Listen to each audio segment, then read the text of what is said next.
Atenção! Começa agora uma teleaula de Geografia do Ensino Médio. Você vai assistir a teleaula de número 9. Bons estudos!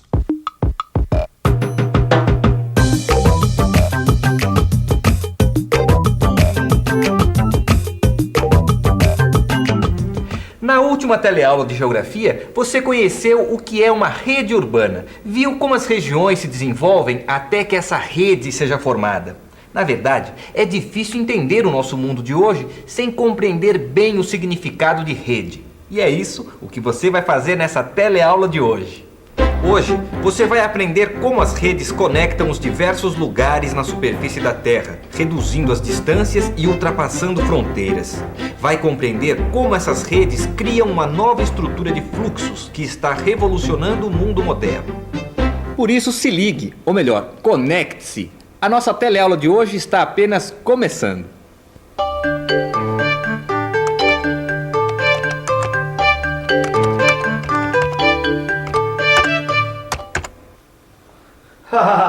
Olá, Vicente, chegou. O que chegou? Chegou meu livro.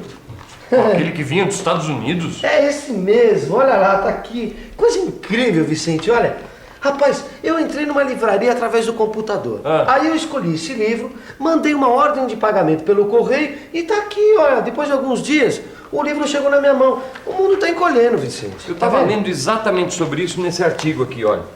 Aqui diz que enquanto a gente está conversando, Gil, bilhões de informações estão atravessando o mundo. Sabe que isso é verdade, viu? Eu fico pensando, Vicente, essa quantidade de imagens de televisão, conversas telefônicas, cópias de fax, dados de computador.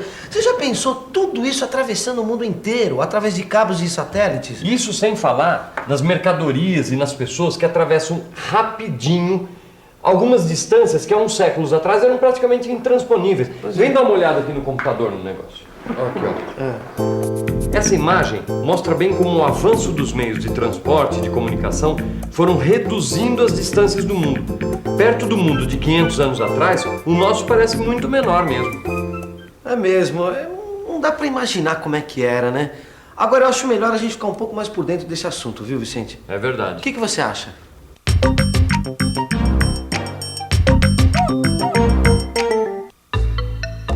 Até o último século, mercadorias, mensagens e pessoas viajavam na mesma velocidade.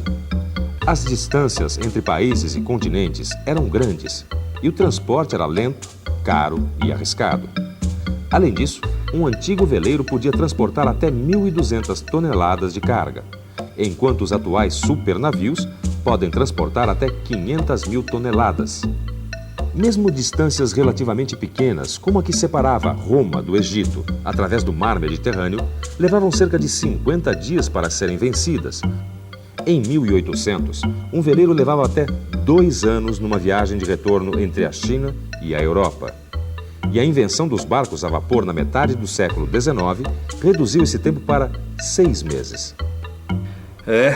Se o transporte por mar era assim, já pensou por terra?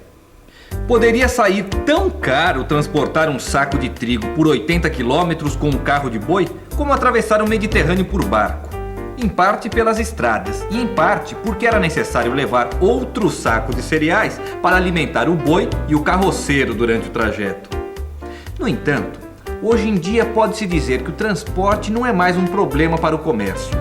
O transporte de carga, seja por mar ou através de ferrovias ou rodovias, alcançou uma grande eficiência.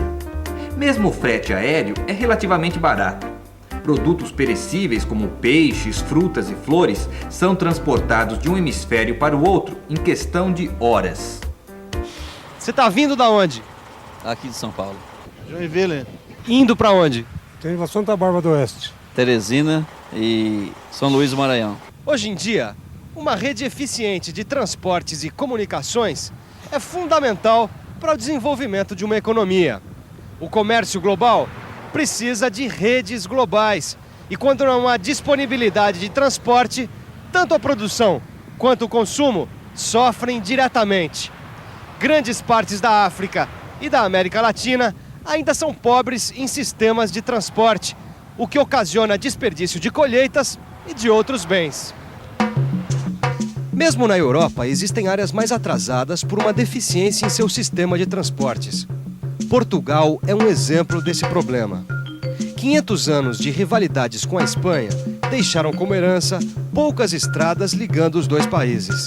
A Espanha, por seu lado, já está completando uma complexa rede de rodovias que irá integrá-la ainda mais à União Europeia. Tudo isso significa o seguinte: o traçado das redes é um instrumento essencial para que o Estado possa ter pleno domínio do seu espaço geográfico. Portanto, a planificação de um território é inseparável da planificação do sistema de redes que ligam os distintos núcleos regionais. O traçado das redes é que vai estabelecer conexões entre cidades e regiões, fortalecendo a rede urbana, criando uma estrutura através da qual possam circular mercadorias, capitais e informações. É claro que os aspectos físicos de um território podem facilitar ou dificultar o desenvolvimento de uma rede de transportes terrestres. Aqui na América do Sul, a Cordilheira dos Andes foi um empecilho para o desenvolvimento de redes naquela região do continente. Já os Estados Unidos foram beneficiados geograficamente de muitos modos. Eles possuem uma verdadeira rede graças à influência decisiva do litoral atlântico e o Vale do Hudson.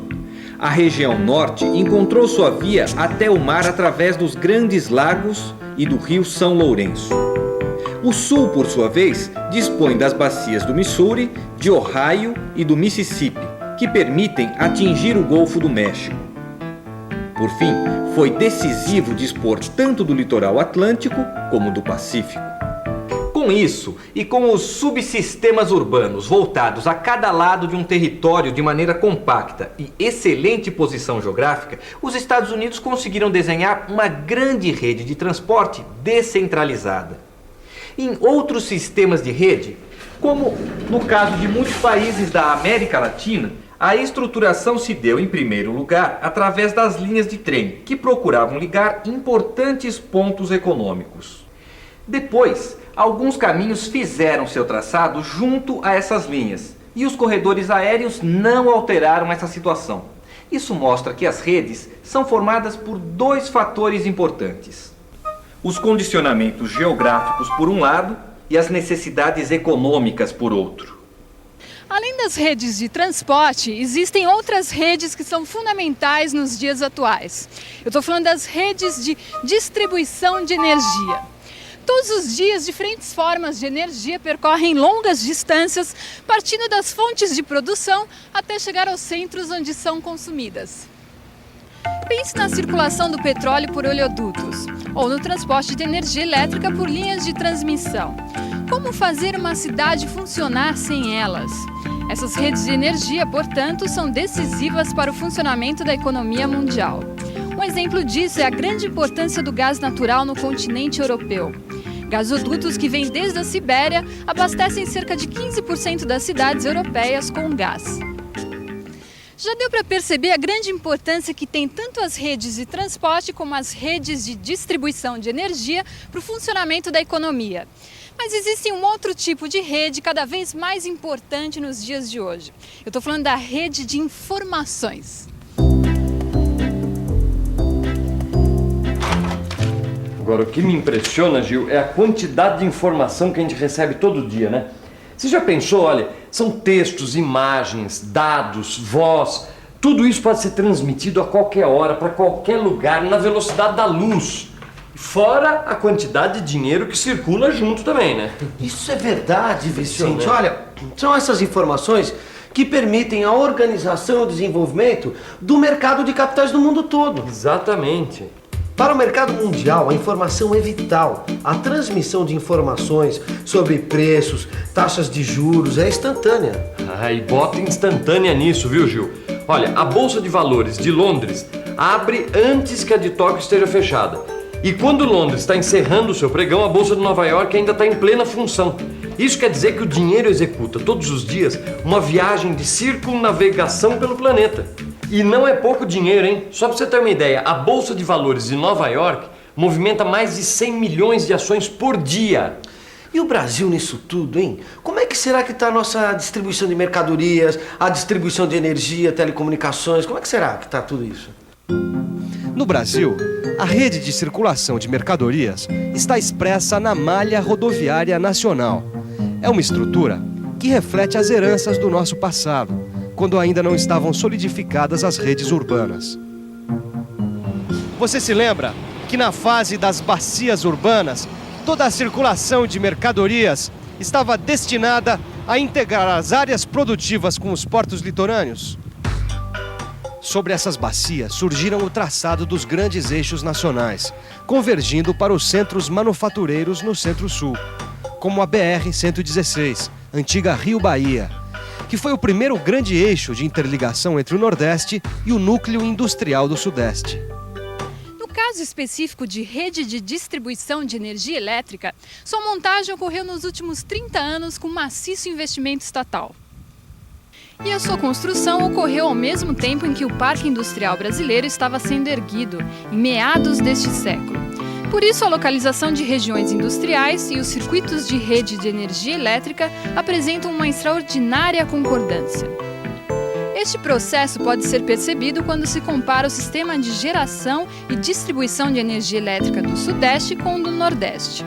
Na área industrial, se percebe o adensamento de circuitos, formando uma rede complexa.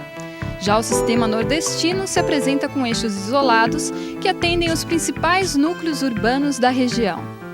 O importante é que a organização espacial das redes de circulação de mercadorias e distribuição de energia elétrica indicam o processo de mudança no papel dos lugares no território nacional.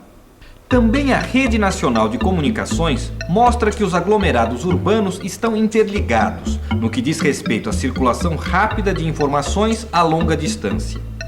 A construção desta rede foi iniciada durante os anos 60 e intensificada na década de 70. Foi rápida mesmo a construção da rede de telecomunicações no Brasil, né? Parece até que a gente estava correndo para não ficar para trás. Você vê, Vicente, olha, bastaram 2 décadas para todo o território nacional ficar interligado. A verdade é que a nossa rede de telecomunicações já nasceu como uma rede nacional, né? Olha, mas isso também tem a ver com a necessidade do setor financeiro que a gente estava conversando. Quem trabalha com dinheiro, para ser competitivo no mercado, precisa de ligações rápidas e confiáveis a longa distância. Bom, mas depois de tanta informação, vamos fazer uma revisão? E atenção, se liga aí que é hora da revisão. Na teleaula de hoje, você constatou que a distância entre os pontos geográficos na superfície da Terra diminuiu em função dos novos meios de comunicação. Viu que hoje em dia, o mercado mundial precisa de redes globais de transporte e circulação de informações. E que cada vez mais se evidencia a diferença na qualidade e densidade das redes de transporte, energia e telecomunicações entre as economias nacionais. Aprendeu também que o traçado das redes tem papel decisivo na organização do espaço geográfico, estabelecendo conexões entre cidades e regiões em uma estrutura mundial de circulação de mercadorias, capitais e informações.